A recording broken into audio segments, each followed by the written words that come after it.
this crowd. These are the true believers. So thank you for what you do. Thank you for what you represent. And thanks for supporting this cause. Let me tell you a little bit how this affects you and how agriculture is involved in response to the pandemic. Let me just do a quick survey. How many in here, raise your hand, were raised on a farm or live on a farm now? How many of your grandparents were raised on a farm? How many, when you got up this morning, put your clothes on before you came up here? That's pretty much everybody's involved in agriculture, right? Well, good. Well, it is important. It affects all of us. You know, it's a $100 billion industry in our state. I used to say second to oil and gas industry, but with the price of oil and gas, I think we're probably number one now, unfortunately. So 1 in 5 jobs are somehow connected to agriculture in our state. You know, we lead the nation in agriculture exports, cattle, cotton, wool, mohair, sheep, goats, horses, hay, and the list goes on and on and on. Actually, agriculture has been the glue that's held our state together long before there were any other industry. Started way back in the Longhorn cattle drive, so in the cotton fields. So just wanted to share that with you. And everybody thinks they know what the Texas Department of Agriculture does, but you know, we're cows, plows, and sows and all of that, but we do a whole lot more. And we probably have more effect on your life, especially during the pandemic, than any other state agency. So we're part of the emergency management response. I run the Office of Rural Health Care. We run the nutrition programs for the state. So, for instance, in the last 60 days, I've set up over 5,000 feeding stations across the state that didn't exist prior to this pandemic. I have organized trucks and freight, and we go down to the valley and all this surplus produce that's no longer marketable because restaurants are closed. We pick that up and we take their 21 area food banks across the state and get it to those people. There's no reason any Texan should go hungry, you know. And we don't look at this as a handout, but sometimes people just need a hand up in tough times. So we're doing what we can to make that happen. I've had to ask for over 30 waivers from the federal government to let me do this with cowboy logic and common sense. For instance, under the current rules, a child cannot receive a meal unless they're physically present at the feeding site. Well, I mean, you're going to drag the kids all the way up to school for breakfast and back home, and all the way back for lunch and back home. So I said, hey, let me just send a parent up there, a guardian, and how about we just let them get a week's worth so we don't, you know, expose everybody to the virus. So the amazing thing, my first experience with the federal government was under Obama administration. And they truly moved at the speed of government. It took forever to get an answer. I asked for these waivers, expecting it to take 4 to 6 weeks to get an answer. I think the longest one I asked for took 48 hours. This administration, this president, he gets things done. He turns his people loose. He lets them make decisions. And he has done an outstanding job responding to this pandemic and allowing us to operate under some common sense and cut all the regulation and red tape. So that's been a real pleasure. There's a lot of fake news out there from the fake news and on social media. I want to just set the record straight on that. The federal government is not requiring farmers to euthanize their livestock. They're not requiring farmers to plow under their crops. In Texas, we haven't dumped any milk.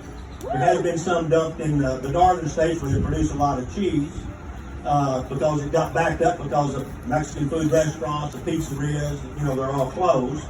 But in Texas, our biggest areas are in West Texas, and all their milk goes to make powdered milk. We haven't missed a beat here. We can store powdered milk wherever. We haven't euthanized any livestock in Texas. Every packing plant in Texas is open and running, with the exception of one in East Texas. It was a chicken plant that made specialty products for restaurants. They didn't close because of the virus. They just closed because they didn't have any customers. But they're up and running again now. Since restaurants are back in business. So we didn't succumb to any of that. We did have some farmers that had to plow some crops. But I want to tell you this story, just one example. I've got many. just kind of give you the family values and the heartbeat of Texas. And y'all have all got it in you, but this will just kind of make you more aware of it. So this farmer I know down in the valley had these beautiful fields of cabbage, gorgeous. But his main customers were barbecue restaurants and chicken restaurants that made coleslaw. They didn't have any need for it. So he had acres and acres of this cabbage. Well, he's going to lose everything that he's got in that crop, right? So what does he do? He calls in the harvest crew and harvests it anyway. He calls me up and says, hey, come get this cabbage, take it to the area food banks. That's a Texan. That's a Texan. Someone that would do that. You may have saw, I was on 60 Minutes a couple weeks ago talking about the rural health care problem. There was a nurse practitioner on there that out of her pocket was serving her community, and it was costing her about $10,000 a month of her own money. She said, you know, I just feel like I can hang out, you know, hang with them much longer. The next day, there was a lady contacted me, and this is the Texas spirit again. She said, I would like the address of that nurse practitioner in Beatus, Texas. I said, sure, I'll get it for you. When do you need it? She said, you know, I'm retired on Social Security, but I'm going to send her my stimulus check. How about that? That's the Texas spirit, isn't it? There you go. Well, we operate the Office of Rural Health Care, so I'm in charge of 191 counties, 163 hospitals, over 200 clinics, and they barely stay open in the good times. So this, in fact, we've had one file bankruptcy. So we've been working with them. I've taken my inspectors that would normally inspect fruits and vegetables and eggs and pesticides and seeds, and I've turned them into PPE delivery inspectors. So in our warehouse, we take in hand sanitizer and masks and you know, face shields and all of that, and our inspectors are making delivery to these rural hospitals because they have no way to get the material that they need. So we adapt, we improvise, and we're getting the job done no matter what, how long it takes, and what sacrifices we have to make. We've had to change our whole department. You know, I said it's a big department. I have a $6 billion budget. That means my budget is bigger than 31 governors. So it's a lot to see over. But we've all working from home. We've had to, you know, adapt to that. But we really haven't missed a beat. We had a lot of challenges at this time of year. We were kind of overloaded before the pandemic. Senator Hall, we went through sunset. We started in March. We finished. We got a glowing report, by the way. You'll be glad to know. We've launched a hemp program. He will. I hope he does. We launched a program to grow hemp in Texas. We haven't done that since 1940. We got that up and running. It's on time. We have a lot of interest in that. Very overwhelming, and Senator Hall, y'all didn't give us any money to run that program, so that was a challenge. But we did it. We got it done. We didn't need any. We got it done.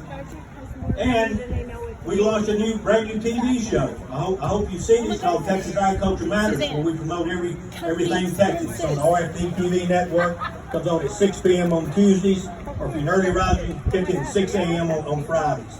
So please join in. But I'm so proud of my staff. You know, they've weathered the storm, and we haven't lost any production. Matter of fact, I think in some areas our production has gone up. But I just wanted to share that with you, put some of those rumors to rest about what's going on out there. You know, we do not have a food shortage, people. We've got lots of food. We have a packaging and processing and distribution problem. Remember when you couldn't get any eggs at the grocery store? Yeah. We had more eggs than we could get rid of, but they were packaged to go to restaurants, and you couldn't sell them because they weren't in the carton, they didn't have the right label, they didn't have the farm's names. So what I got a waiver, so those restaurants, you can actually go to a restaurant and buy your eggs. They're 30 to a flat, right? Common cowboy logic. We did that on a lot of products. The one I thought most interesting, you remember when you couldn't get toilet paper? Yeah. That's kind of over with now. Well, guess what? I found this huge warehouse full of toilet paper. And we couldn't sell it. I said, why didn't we get that out there?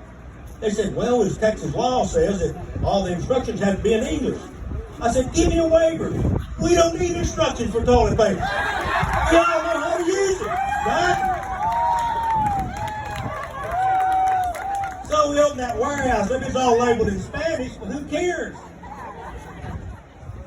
So anyway, we got that out the door, and then all of a sudden the rush on toilet paper was over. But you just got, some of these bureaucrats, anyway, I just thought I'd share that with you. That's what we're doing for you. God bless you. If I can help you, check us out on Facebook, Miller, Texas. And by the way, and one other thing I want to mention, this week I launched a new Facebook page. It's called Direct from Texas.